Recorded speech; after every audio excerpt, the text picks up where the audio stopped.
So, ayan ha. Ayan na. Bonggang handa now, kapos later. Okay po. Nakakaloka. Tayo po, yung paghahanda yan, it's Philippine culture yan, ng mga Filipino na nakukuha yan sa Spanish na grabe maghanda ng bonggang-bongga. Pero mas malala ang Filipino kasi kahit yun lang yung pera, mas ginusto pa nila maghanda ng bonggang-bongga kaysa mag-save ng pera para sa pamasahe. Ito yung hindi ko nagugustuhan sa mga tao actually, lalo na sa Facebook.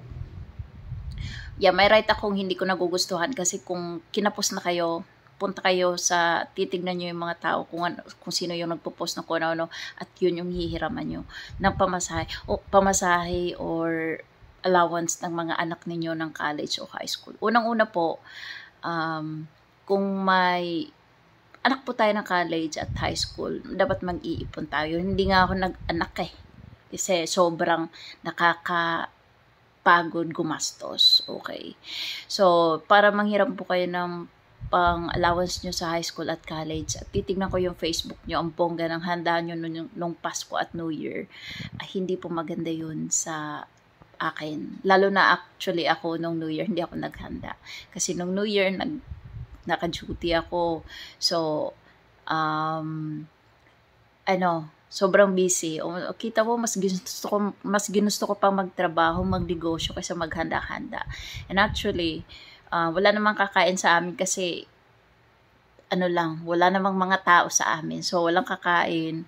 So, hindi na talaga ako naghanda. And then, yung kapitbahay namin ay iba nagbibigay ng handa, diba? So, ito lang po yun sa akin na nung yung wag po tayo masyadong okay lang magpabongga actually kasi karapatan naman natin yun bawat isa sa atin kung maghanda tayo ng bongga. Pero isipin po natin yung kinabukasan. Kasi hindi yung maghanda tayo ng bonggang-bongga ngayon sa Pasko at New Year and then later kakapusin tayo tapos maghahanda tayo ng mga tao sa Facebook at hihiram tayo ng pang-allowance ng anak natin, ng college. Especially yung nanghiram sa akin, may college at high school. Di ba kayo nag-iisip na kailangan yung pang-allowance doon, pang-baon sa mga anak nyo? Hindi ako nag-iisip na gano'n kasi wala naman akong anak na nag-aaral. So, hindi po gano'n dapat ang buhay na ito yung gagawin natin. Kasi po, yung hihiraman po natin ng pera, hindi natin alam kung ano yung obligasyon ng taong yan. Hindi porket nagninegosyo yan, marami ng pera yan. And intindihin din natin yung mga negosyante, especially pag December empty talaga kami dahil ang mahal ng tax, okay, mga wages po. So, maraming binabayaran kami na hindi nyo naman alam. Syempre, hindi naman namin pinopost na nagbabayad kami ng ganito, ganyan . So, hindi po ganun ang buhay. So, kung alam nyo po na may anak kayo na college at high school na kailangan ng pambaon sa school, mag-ipon po tayo. Kasi po, sa Pasko po at New Year, actually sa Pasko, kultura ng Filipino yan, actually it's a scam. Scam po yan, Filipino lang yung may ganun. Pero sa Pilipinas lang talaga yung September 1st, nagpe-play na yung mga mall, shopping mall, supermarket ng